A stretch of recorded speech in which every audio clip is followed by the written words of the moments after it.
Yan chairman Mawana. So we monster. Danko, aha. So over we no or do any bus or Sako Bacona? Being in Abu.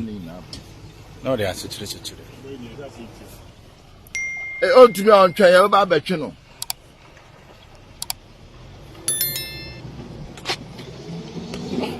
Hey,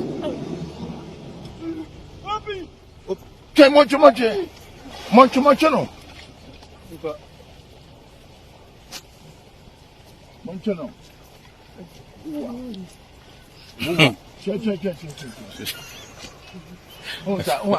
Fela we OP. Me OP. We no say twimuma emumu yedin. Oh say when come one come baby.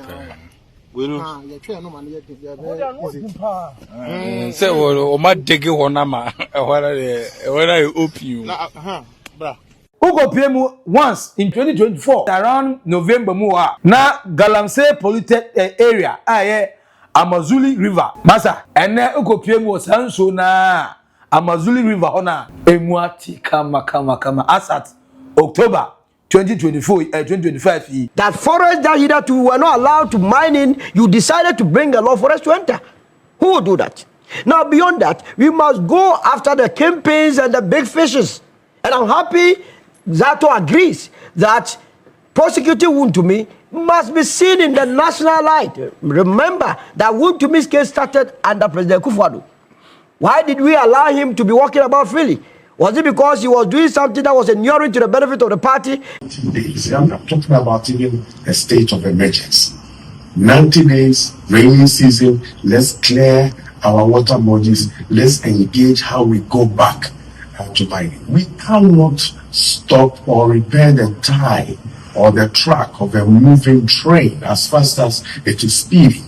We need to agree, and I'm not talking about state of emergency, that mining, regardless of where, should stop now for the next 90 days. Let's regroup, let's rethink, and see how we can launch back into responsible mining.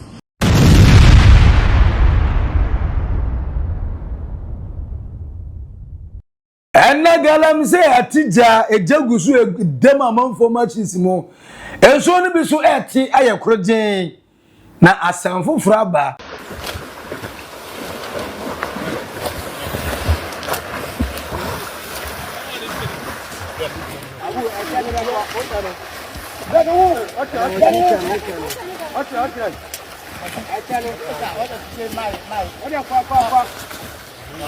Brian Champion say 90 days enough say NDC person must stop it Galamsey then Hemanika sa third vice chairman Edima NPP Masoud say no onidi bio because of Galamsey ngosia oche 10 tibom na just oto no ore onunzo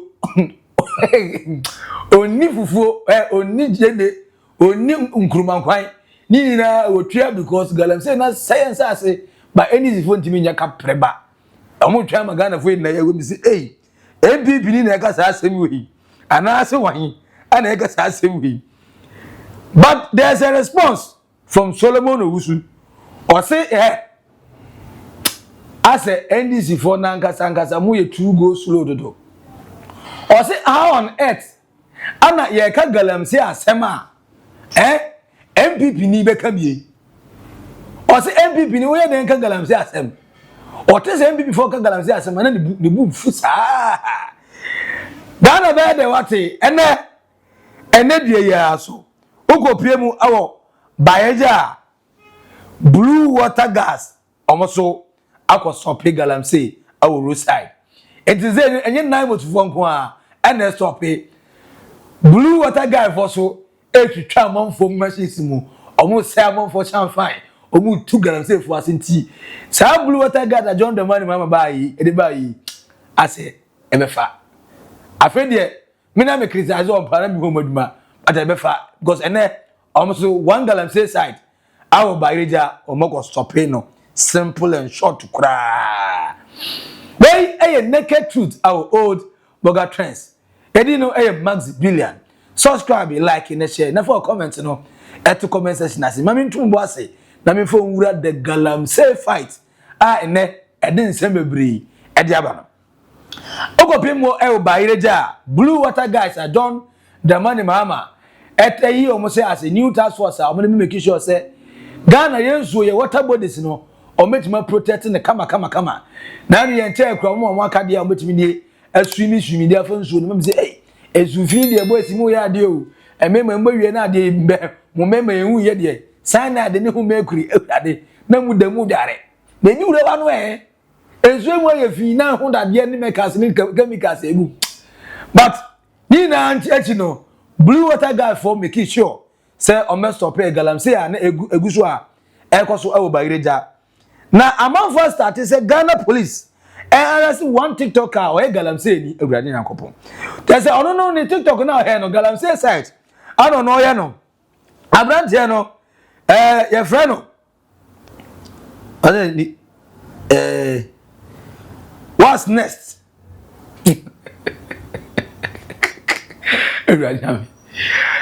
what's next ana Ghana for say ke yent no akwa na your video out na Galamsey site na cook SS na no see ye education is expensive but ignorance is priceless ampa Undermining the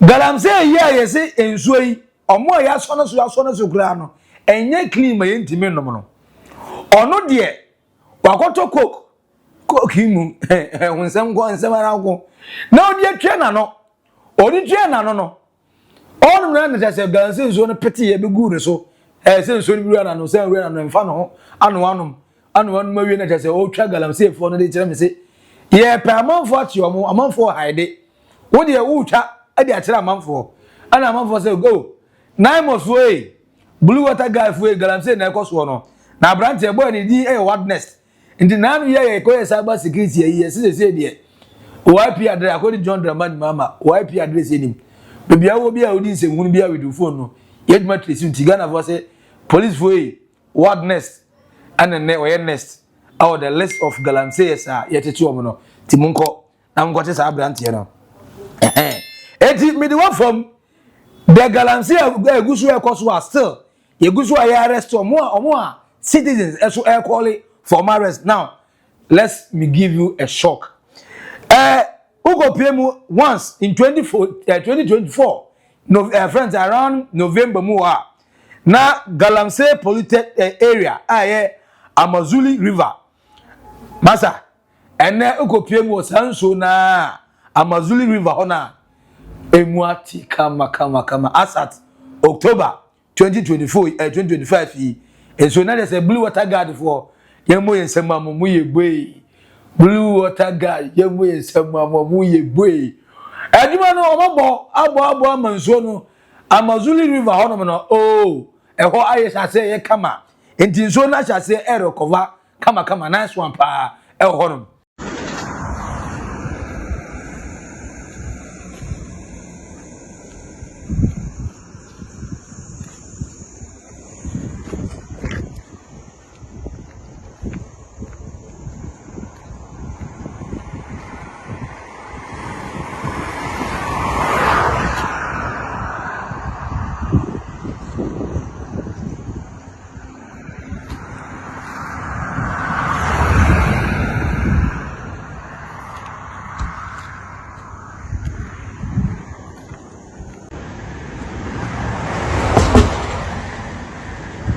We are live coverage. Sisi Amika say, and 5th October 2025. You see where did the river Amanzule our Alambala district. Sisi Amika say, this is the state.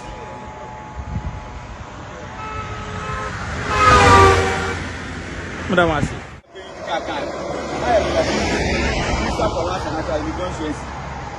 Friends now said in the blue and one of president the water guard 24/7 when I'm here so mama should I come it's a second of Obia say Obia to I am a Subia organ and you and I'm asking. Woko PM the Kwanyaku water plant swa. No Ghana waterfall say after say I shut it down because of Galamsey no. And so na ebi ahia ase etiti say the Amazulu River dey ati. Ebi ahia ase so eti o mo say dinti. Say no so no mu da up e kama anti. And so na ahia ase eba back. Anne amanfo amwo omo yusu Kwanyaku water plant no. Omo nya nsu ahia ase do na say ampa the Galamsey fight no Ghana is winning. But according to the Ghana Water Limited Company, any electricity company of Ghana, actually said the reason why our money 200% proposed increment in utility tariff. Allah, that is a 200% no. So me share on top of 100 Ghana. They got 300 cities. Hey, water companies water companies say the same thing. And also charge 50 and then they say 150. Hey! Almost in because of Galamsey. Almost Galamsey now says a lot of water plants. In the amount machines in you be says worker. In the person almost every year with electricity. Na electricity for most Galamsey a kokama saying. Ghana Water Company for them to mass na more electricity for so ECD most mo the adding na Galamsey is what say mo dey what team cables yeah simple and Galamsey dey yeah we anya dey asem ba but 200% pa dey midonyame say PURC for transit I ma mo dey 200% beto so a kebibo mu dua nya dey beti ase eti almost 200% tariff for mo person mo dey to so all because Galamsey and so assess and but for now o ma shase akaneli say nso ni bi shase etia ogope ne Kwanyaku water plant ahonom nso na tia say amanfo shase nya nso enom papa ya friend no Alhaji Masoud our third vice chairman Edema MPP I have stopped eating salad and contomere ever since NDC came to power because of Galamsey Kasadi he what hey MPP ni pa hotel vice chairman o se wo jai contomere di oni contomere na contomere ni wiem ana wo jai friend say sala sudi sala su go wo su wiem na udi je ne eno form udi friend say watermelon eno form fa we da to divide o se waja fodi wajani na di fufu wajani na wajani all because any siba power no na man see the Galamsey na your west am say hey MPP ni wona ka say me ha Nyankopon enko ane ne kwafo Only using in dealing of Galamsey no it has contaminated our vegetables. So today my just salad di kura what jade ndi salad na meno contombre se ami contombre kwa odi o ma mi contombre free kwa mi di okro nyina maja maja okro maja contombre se ami mi chikosia kosia nkwa ni salt na ma bonu pop mi so mi chikosia pa mi timi nyako mi timi chikosia be 10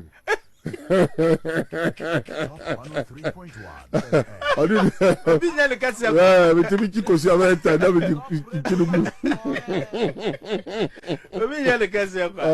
so yes sir we tough so unim NDC amine way I say NDC bibi anyofe no enya say NDC bibi anyamefe unim say NDC ye bibi me Ghana ni eno na Beatrice Ananfio Esquire our presidential staff as say NDC ni pani bi enu ho assistance now we involved in Galamsey omo benefiting Galamsey unlike MPP for now omo time chama huntumi no ye Galamsey ko kan na ye omo ntiase no modie ne de modie ye MPP for mo ye Galamsey nti wo Masoud ye wono mo ana mo benefiting wo Galamsey mongro for ye Galamsey na Galamsey na mo epesi kama party no mo time no udi condombre udi salad bande na untimi ni Beatrice anana president staff must say masa ya wasem onye serious party na no na o kai say na anu ye na anu ye be ka tire wo say municipal chief executive officer bi ekopie mu public accounts committee ne ka na dey na wa bua kwa honu za Galamsey side na wo no wo ko ye first attempt first year ko ye no sa first Galamsey site wo ade wo ko ye na onim nipa na so minim nipa na say minim nipa one on one na mom no minim nipa na say oye me party chairman ne ba ne Galamsey side ana me ko ye ko stop ye na ye say NDC ni ba o ma NDC ni enye Galamsey no wa stop no ene papa na oye accuse no awo Abuakwa South constituency Alhaji Sanusi Mohammed on the chairman of the NDC I was Abuakwa South constituency wo ose de bi ne ba enye Galamsey ne ba eyentu afa oye gold merchant but onye ntu Galamsey on daily in illegal mining but on daily illegal enti onim de entia ni MC ni ba kasa asem na me say bitisana bitia NDC fo na say amacha say explain do mo no mo you sure say NDC for as it stands now still microphone ni bi nka ho de now sasa me ba de me invitation me say coming ka wasem because Miami na you can say young one was fatania enso yi say otumona mo that was fine. In fact, and I'm on the to I said we are holistic. Yes, it was a way, winning way. Into the banner said, I'm saying, I'm on the platform. I'm saying Tuesday, Wednesday, and I mean, a movie. First place I'll call Miami back, maybe I am mining. I'll call also know, and I'll call her near my first say, ya, I mean, a chichimano. Or draw attention, and now I call the baby, and I'll toss point anymore. Into no one, in fact, it was 2 days later, or parliaments, and now Munjan say, honorable, I could also okay. I say, baby, I won't say, who video no more. I saw go for only more. Now you might use only more over there. I could just have kankai. When I mean, oh, now I know what you're saying. It's more in a good meeting because the woman, I am young Kasami, I mean, me, chairman, the bar, and mining sites. It's about me, I could hear the cause war, if I'm a meeting. It's media son of it, it's meaning quite in Komokama. But weeks later, I'm saying, do you can say, what charge you to me and say, yea. I feel that me who say me just MC because I say and the chairman by Galamsey, but you know, MC and if I'm MC, you can't send me by Galamsey. In fact, I know and call me Dimbamus, I don't know one a cost. I said, Debbie, I said, me be young. Nam children was in a cemetery. Media near me, cemetery, I said, MC was telling them, say, actually, he's serious about the Galamsey fight. I don't know when into Oshase cry. I want to call for. I mean, we get himself and call for. Into Salamatiasi and I'm going for no, I keep Adiano to mean something different. I know near there me young. I send be any hobby. If I will crown, I mean, what you say, an office. How know any advance gold buying business. What I mean, go board. On the crown, you know, friends, a merchant, Akasa, and you know, no, Nema Nano. Illegal because me papa, I'm politically exposed person. I did not obey piano. Me so ever becoming. Into me if you are not Saturday. Anyway, let me tell you this. I mean, Ejima may be what I said. it transcends regimes. Into no mention uncle at the body be edi money bebran. Tim Biano see one we are in your attempt to equalize on. Say be a we say na ga say we no kuti. Before we equalism, I mean go inside. Come we no eduma ba no ye. Eduma wo ye na etisan. I found the money inside. No ko. O show eduma na wo ye no. And I mean document where who and who then now I saw investigation. Oh, then you come out and say something. Now, another flower bearer, Edema NPP, Brian Achampon. I say, government enforcing 90-day mandatory ban on all mining activities in the country. Say that I better restore your water bodies, you know. Now, aboa me afixe problem na ekoso ni yi. Ni apostle Galamsey ni kakra. Na ya tena se di nkomo, ehun se kwan be so, ana e be fa so atu Galamsey yase. Na ye nkoye na NDC MPP nsem bia am say Dr. Bra Champo, nti hu sa we nyina 9 months ipe no hu ye. Time na 8 years na oni MPP twae. Istri je Galamsey abu o se tam ho na ofire. Enti wa hu anka amayan sove. Ayo. Now 30 days enough. Says even here, because 30 days, you stop all mining activities. 90 days. I'm talking about even a state of emergency. 90 days, rainy season. Let's clear our water bodies. Let's engage how we go back to mining. We cannot stop or repair the tie or the track of a moving train as fast as it is speeding. We need to agree. And I'm not talking about state of emergency. That mining, regardless of where, should stop now for the next 90 days. Let's regroup, let's rethink, and see how we can launch back into responsible mining. If our food systems are being poisoned, and we just look on, that we prefer to make the money, the people will not be around in a very short time to try and arrest the situation. So this is something that I believe answers your general security questions. Thank you.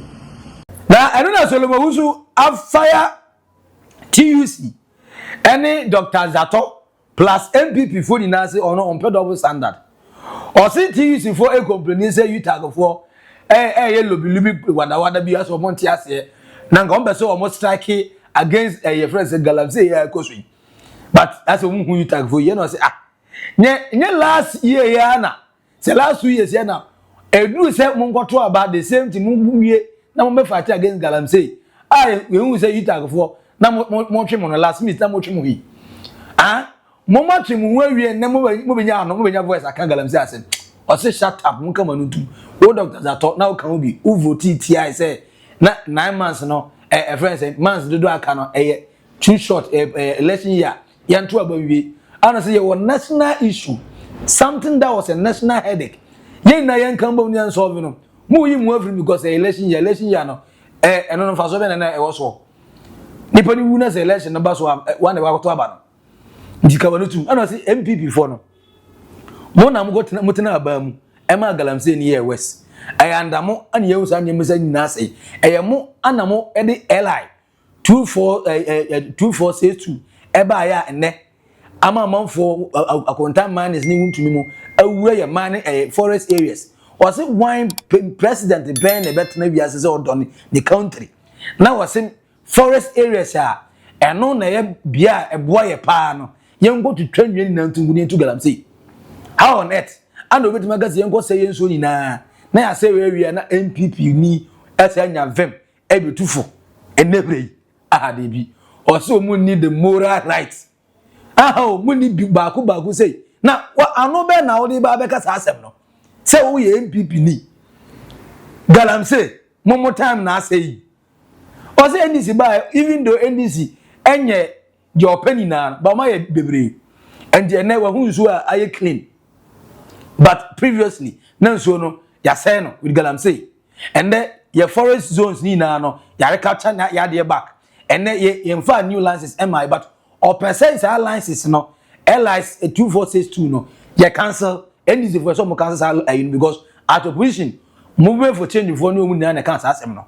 Any is for making sure so or make cancel LI 462 no, 2462. I know according to Mammy be also ye be cancel.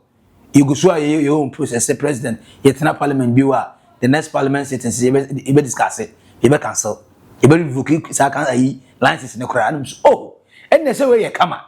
Oh, yes, and this end is a when in area. Jane, I said, you. Jack can say they can do more, they should do more. Encouragement no here. Because and just 1 day job, because the most NPP for say I must say, Ghana is soon, any forest, and you 1 day job. And you on person better say Abraham Champo, Moka Sanibi, say 90 days. On person better doctors at Tomo, Eka Sanibi, say, and this is not fighting Galamsey enough. On person better say Masaud, the 3rd vice chairman. On person better voice say, hey, Untransition to me, Uni Gontombre, Uni a fan say. Salad view now you just salad no wedding. Masa, who for banku ni wa beti bia ka no kre na salad no ni dada. O say nya no nti na no salad. Na mo MPP for mo say Ghana no nso no yie pa. Mo say asase ni yie pa e mo problem, mo fault. Ana Ghana for igusu aye solve. TUC. They are not consistent. That is my problem. Why not? You know, last year, it's good that we are not. I'm not dead, and you are also not dead. You were the one asking the questions. When some of us were fully supporting them, that the much-awaited strike, nationwide strike that they had given us the indication they would be embarking on, they needed to do it. You were here. They chickened out last minute, based on the flimsy excuse. And some of us said, look, we have known this TUC under the days of Apiejay and Eduamankwa. This cannot be a correct TUC. Some of us call for the disbandment of this TUC because they were not making any progress in this country. Now, when UTAC, I'm happy Zato brought the idea of UTAC. When UTAC, Legon, was it Legon that said they would go on strike? That Professor Jambo led that invasion. Go and see insult. In fact, on various UTAC campuses, and you know UTAC is now divided into MPP and NDC lecturers. I can tell you without any equivocation that about 99% of NPP lecturers voted against that strike, including Zato. And I've told him before that he voted against that strike. That UTAC had no business whatsoever going on that strike. And he has confirmed it that as TUC, you do not enter into politics during election year to affect election outcomes. So you think they should have taken that action? They should have taken it. They should have taken it. It doesn't matter which where they shouldn't have backed down. Absolutely. We are building a nation. What does it got to do with elections? If by going on strike a party will lose, so be it. But they did that. My concern with this Galamsey is that by the end of this administration, I want to see the water bodies very clean and clear. That is my only objective. I'm not interested in whether or not you use mask, chemos. I want to see the water bodies clean. But you can also discuss this without questioning the integrity of the TUC itself. Now, they have been able to visit various Galamsey sites. Based on what evidence are they comparing what they saw this time around with? Because the last time you were not at the site. So you couldn't have estimated or determined how degraded the environment was. You are not comparing to anything. That is why I don't take them serious. Look, we have called for the revocation of the LI 246. The movement for change. The movement for change. And tomorrow you become a political party. Once we launch our political party, we will begin to offer constructive criticism to this government. You are saying you are going to go. It has to. There should not be any other explanation to it because we called for it. Revocation. Yes, and I remember my sister B and I in opposition, we consistently said it had to be revoked, so it cannot change. Yes, it has not changed. It should not. We are very consistent. You understand? Because you see, that singular act by the president through his ministry, it's a crime against humanity. that forests that hitherto were not allowed to mine in, you decided to bring a law for us to enter. Who will do that? Now, beyond that, we must go after the kingpins and the big fishes.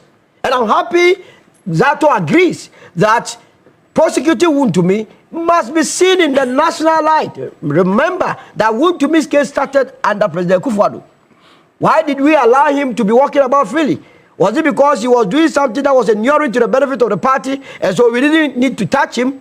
In any case, I am also for the full-blown investigation of Yamin and Abanga, as well as me. I don't even believe in investigation. As for Professor Fimbo Boating's case, the report, the man is alive. Professor Fimbo Boating is alive. Why don't we do a full, what do you call it, commission of inquiry? Call the man. Let us call all those that he asked and put them before cameras for them to answer the questions. If they are found culpable, we prosecute them. Why we did that? The man is alive. You want him to die before we say, oh, Professor Fimbo Boating said this? No way. When Prof issued this report, if you like, call him, the sort of threats on his life, including court cases, the number of court cases he has, just to gag him. But you cannot gag a man that do surgical operations in the heart. You can't. Even heart is able to restore. How much more you? Mouth. You understand? So, Galamsey is a serious matter. But granted, this administration is not even doing what you are expecting them to, which I expect them to do more, because they have to do more. They have to do more. There is no substitute to that. I have seen what NAIMOS is doing. I have gone closer to them. I believe that if they are allowed to work and resources are given to them, mind you, in the SWAT administration, they threw about $200 million into there without any resource. We don't want to have it this time around. We want any personal penny or city invested in this enterprise yield something substantial to save the people of this country. But because we cannot continue to have a woman have their menstrual cycle shortened, we cannot be giving birth to 3, 4, 5, 6 eyes, 14 legs here and there. That will not be good for us. We cannot see Galamsey take place in the open when security officials look unconcerned. That cannot be, and that is not un-Ghanaian. What we are looking for is that if the gold, by mining the gold, it will destroy the environment. After all, gold is not going to rot. Let it be under the beneath the earth, so that we keep it there until the time that we get the appropriate technology to mine it. Then we can mine it. We still insist that the revocation of licenses must continue. And again, the Minerals Commission must be strengthened to do their monitoring role, so that people that are giving that, they will begin to let licenses, those that small-scale miners, put forward bonds. So that if you're unable to reclaim the land, they call on the bond to use the money to go and reclaim the land. It's a beautiful thing. What is missing is whether or not it will be implemented. I believe that he has to implement it, so that this country will move forward in a very uniform way and rid ourselves. Look, if you go to the World Gold Council's website, Ghana is sit in terms of gold production. You can't tell me that the extent of destruction of the environment is is very much familiar with China, which is the leading gold producing country. You cannot say same for Russia, which is the second leading producer of gold. You can't say same for Canada, which is the third leading producer of gold. You can't say same for United States of America. You can't say same for Mexico. Why should we say so about Ghana? And we continue to as in they are in the top rankings. Yeah, in the top ranking. But their environment are not destroyed. As so there is a responsible way of mining, and until such a time that we get to that responsible way, we must not be issuing our licenses as cakes to party apparatchiks and then people that have the links with people in authority. That is the only way out that we can deal with. But Zato and his people must understand that when we are talking about the issues of Galamsey, for now they must shut up, and then we will deal with the issues as a party comes out, and then take on this administration, because in 2028 we will give them a match of their lives. Okay. Now, Kaisen, now we are lawyer for year school, over 800 lawyers a year school. Na China ni ba ku bi o ka ho na Ghana for say hey na China ni de obey the be lawyer wa Ghana ha ba kwa na bro for so e kama and na menya sure say ubetima question the reason because Ghana for your lawyers US, Ghana for your lawyers or UK, Ghana for your lawyers or several other countries in general possible ube so your lawyer country bi na your choice ubetima ye na akwa na be no mbuza na say oh na de na ma o study law so oba na say oba hache obeko school near here no say why not lawyer interesting course onya bi obesua obesua not Ghana mbrana say eyi am say akwa we enye spy de afi was we ya ebuza ne say the next step ne say so the next step so be church more Chinese for about law now so we study law abel lawyers am say ye ya ne mo na Galamsey ye eguzo ye pamo afi de mo be fam am lawyers o Ghana say yes e be ti mo tun de mo besua law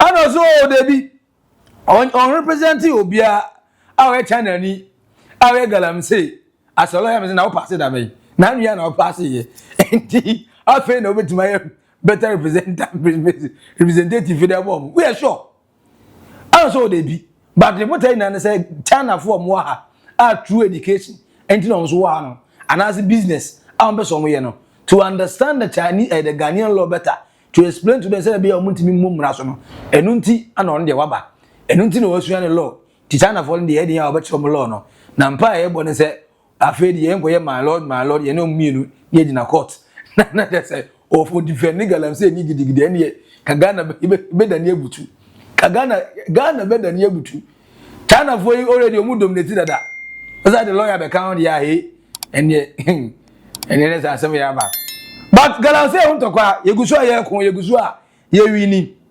Baireja Blue Water Guard for Ache among for me involved in Galamsey enye no kwa among for so ede abrante a friend Wadness a TikToker out is a Galamsey side after Galamsey side no gusu no twako there's a Wadness different Galamsey side Wadness among for say police for monche no monfa ni IP address no monkwati no bebi obi anti Blue Water Guard for chibi e won wuram no na among for eboa say akwa no so a oye bi social media no monche no enfa no nko Ghana Water Company as we say enche on be so many 200% tariff added to your friend is saying omni ECG on be so many 200% tariff added to utility bills so now all because of Galamsey but fortunately ugo pimo kwanyuku water plant eho omunso na shase banti inso no ashase ete and Amazulu river so enso no ashase ete aye kama fe dide kwedi na se Ghana yebedi nkunim yebedi adibio according to MPP third vice chairman Masaudi say wajai kontombre ene saladi because NDC for Galamsey ya mo ye ne dia no ye dene ase yenu ni na am say MPP ni pow but because say NDC ni for there omunye involved in Galamsey na emom ugo piemu ewa Abuakwa South constituency a omo NDC constituency chairman Alhaji Sanusi Mohammed ne ba the MC accusing so Galamsey but say dey be illegal minded abagana ayeda Solomon o say MPP for nka omanuntum omuni moral right no enikwa so omo kasa da when it come to Galamsey because omo na man here west omo na the license ne ba ya chama wuntum ngo say forest ndi omo nka omanuntum o say NDC for ya dey Galamsey fight no but they can do more they should do more but they hear the pa LI 2462 no omo repele omo ntwam enfiri okra because nanado the otimi ma ye say enwura forest mo de oni babonefo wamwa Ghana for comment no eto comment section na say ka wadwene bo wadwene ka ono kure kanina fato comment section na say fuma me subscribe like na share ma onua so enye bi ehwe edi no e ba akopɛ Maxi Billian awo naked truth on Oldboga Trends macro bye bye.